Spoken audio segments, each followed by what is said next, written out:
ఇక గుంటూరు జిల్లాలో కూడా బంకుల దగ్గర క్యూ లైన్లు కనిపిస్తున్నాయి. అక్కడ గ్రౌండ్ రియాలిటీ ఎలా ఉందో మా కరెస్పాండెంట్ నాగరాజు అందిస్తారు. నాగరాజు, ఏమిటి గుంటూరు వ్యాప్తంగా సిచ్యువేషన్?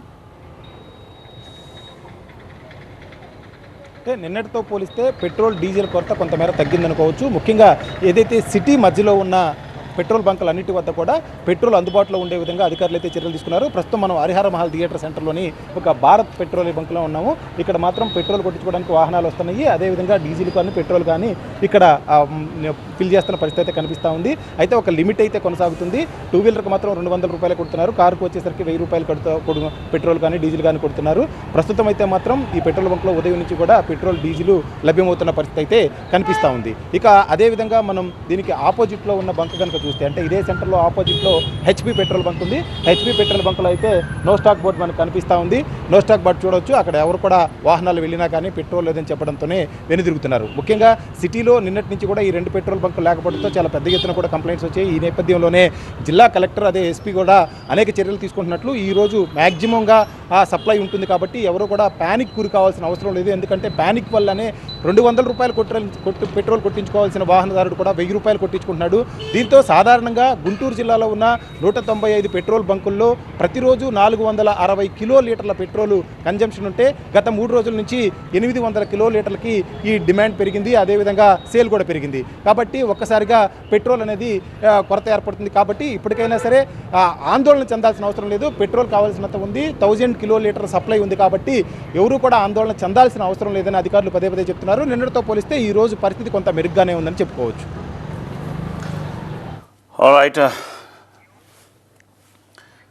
సో అది గుంటూరులో సిచ్యువేషన్. మా ప్రతినిధి నాగరాజ్ అందిస్తున్న సమాచారం. నిన్నటి మీద కంపేర్ చేసినప్పుడు ఇవాళ కాస్త బెటర్ అని చెప్పి చెప్తున్నారు. ఇక మరోవైపు ప్రభుత్వం కూడా దీనిపై చాలా సీరియస్గానే ఉంది. పెట్రోల్ డీజిల్ కొరతపై విశాఖ నుంచి ఏపీ సీఎం చంద్రబాబు టెలికాన్ఫరెన్స్ నిర్వహించారు. పెట్రోల్ డీజిల్ సరఫరాపై ఆరా తీశారు. బంకులకు నిరంతరం పెట్రోల్ డీజిల్ సరఫరా జరిగేలాగా చూస్తున్నామని అధికారులకు చెప్పారు. గడిచిన 24 గంటల్లో 2173 కిలోలీటర్ల పెట్రోల్, 2846 కిలోలీటర్ల డీజిల్ అమ్మకాలు జరిగినట్టుగా సీఎంకు వివరించారు అధికారులు.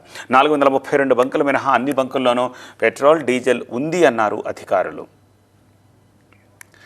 మరోవైపు ఏపీలో ఇంధన సరఫరా పరిస్థితులపై మంత్రి నాదెండ్ల మనోహర్ సమీక్షించారు. ఆయిల్ కంపెనీల ప్రతినిధులు, జిల్లా ఉన్నతాధికారులతోటి టెలికాన్ఫరెన్స్ నిర్వహించి పెట్రోల్, డీజిల్ సరఫరా, నిల్వలు, ఫిర్యాదులపై సమగ్రంగా చర్చించారు. రాష్ట్రంలో కొంతమంది పెట్రోల్ బంకులు నిల్వలు ఉన్నప్పటికీ లేవని చెబుతూ ప్రజలను ఇబ్బందులకు గురి చేస్తున్నట్టుగా ఫిర్యాదులు వస్తున్నాయని మంత్రి తెలిపారు. అలాంటి బంకులపై కఠిన చర్యలు తీసుకుంటామని హెచ్చరించారు. బల్క్గా డీజిల్, పెట్రోల్ని పక్కదోవ పట్టిస్తే సహించబోమని స్పష్టం చేశారు. టోల్ ఫ్రీ నంబర్ 1967కు పెట్రోల్ బంకులపై అధిక సంఖ్యలో ఫిర్యాదులు అందుతున్నాయని వెల్లడించారు. ప్రస్తుతం అమలు చేస్తోన్న రేషన్ విధానం మంచి ఫలితాలు ఇస్తోందని, పరిస్థితి పూర్తిగా అదుపులోకి వచ్చే వరకు ఇదే విధానం కొనసాగుతుంది అన్నారు మంత్రి నాదెండ్ల. మరోవైపు ఏపీలో పెట్రోల్ కష్టాలపై వైసీపీ పోరుబాట పట్టింది. ఇవాళ రాష్ట్ర వ్యాప్తంగా నిరసనలకు పిలుపునిచ్చింది వైసీపీ. ఆటోలు, బైకులకు తాళ్లు కట్టి ర్యాలీ నిర్వహించారు. పెట్రోల్ కొరతను నివారించడంలో రాష్ట్ర ప్రభుత్వం విఫలమైందని, కేంద్ర ప్రభుత్వం జోక్యం చేసుకోవాలని కోరుతున్నారు.